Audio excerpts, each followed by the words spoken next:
قرآن مجید نے فرما دیا النبی اولا بالمؤمنین من انفسہم، اللہ کے نبی زیادہ قریب ہیں خود ان کے اپنے نفسوں سے بھی، میرے آپ کے سب کے۔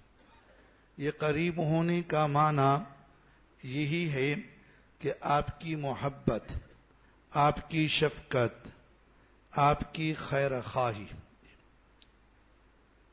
خود آدمی اپنے لیے اتنا نہیں چاہتا جتنا کہ آپ چاہ رہے ہیں۔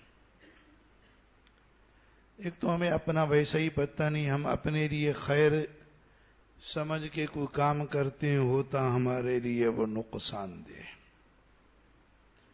اس کے لیے تو ہر آدمی کے پاس اپنی ہی کئی واقعات موجود ہوں گے، لیکن اللہ کے نبی صلی اللہ علیہ وسلم نے جن جن امور میں ہمارے لیے خیر چاہی، اسی میں کبھی کوئی دوسری صورت ممکن ہی نہیں ہے۔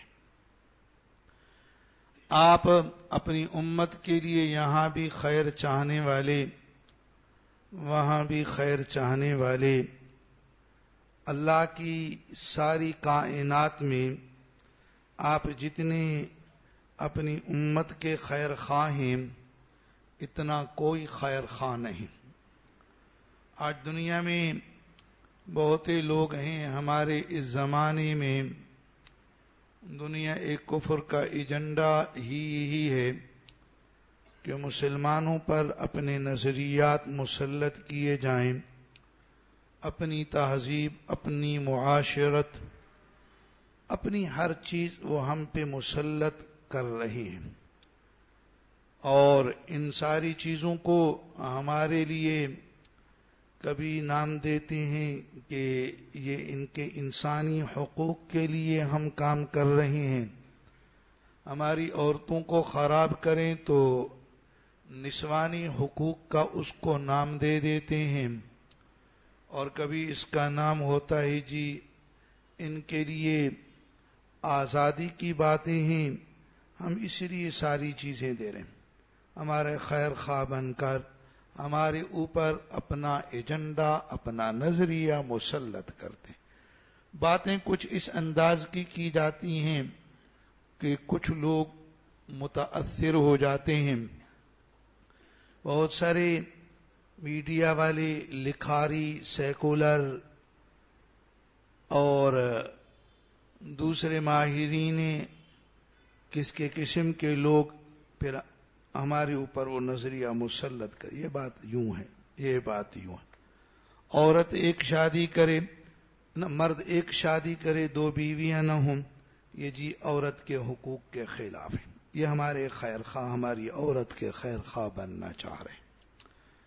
تو عرض ہے ہمارے خیر خواہ اللہ کی ساری کائنات میں ہمارے امام الانبیاء صلی اللہ علیہ وسلم، پھر آپ کے ہاں سے جتنے احکامات آئے ہیں وہ سب رب العالمین کی طرف سے آئے ہیں۔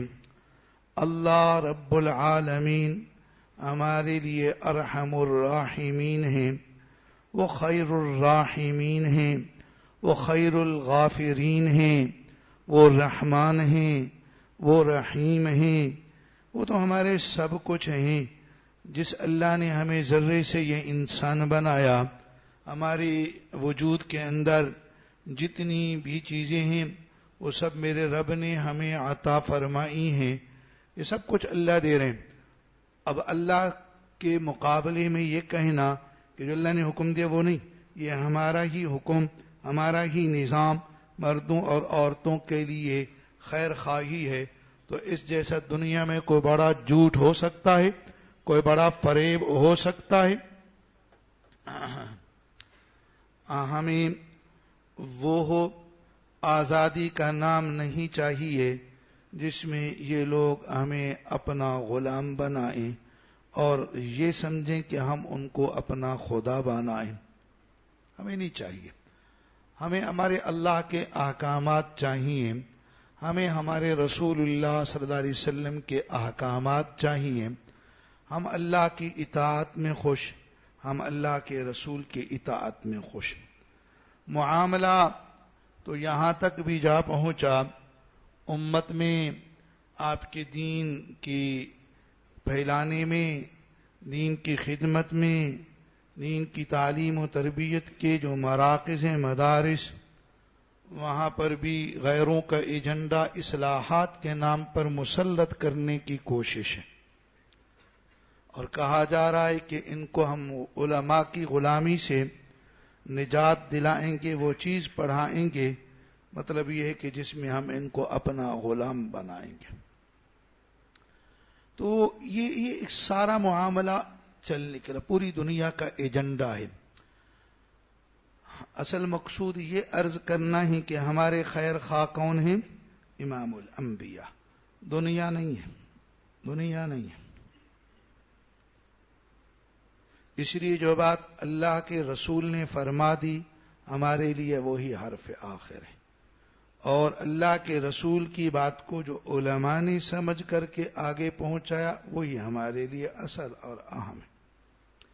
تو ساری کائنات انسانی میں ہمارے خیر خواہ امام الانبیاء صلی اللہ علیہ وسلم ہیں، اوپر سے احکامات عطا فرمانے والے ارحم الراحمین ہیں۔ اسلام کا کوئی حکم ہو، کبھی اس کے متعلق اپنے نفس کے ناپسند کرنے کی وجہ سے دل میں ناپسندیدگی پیدا نہ ہو، گھٹن پیدا نہ ہو۔ اصل میں آدمی کا جو نفس ہے وہ ہمیں برائی کا حکم کرتا ہے۔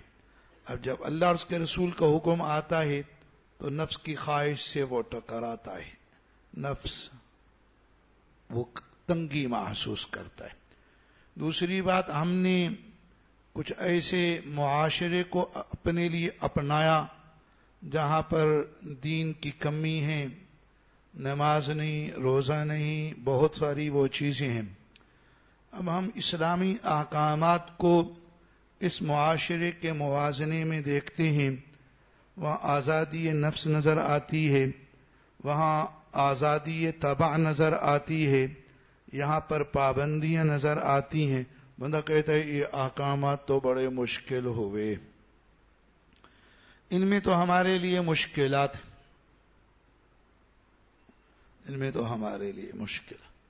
دوسروں کے حکموں کو آسان سمجھا، اسلام کے حکم کو مشکل سمجھا۔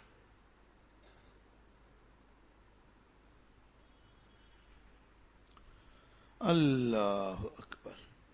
اس بارے میں چند ایک واقعات ہیں جس میں دنیا کفر کے کسی طریقے کو پسند کرنے کی بات آئی تو اللہ نے انجام ہی خطرناک فرما دیا۔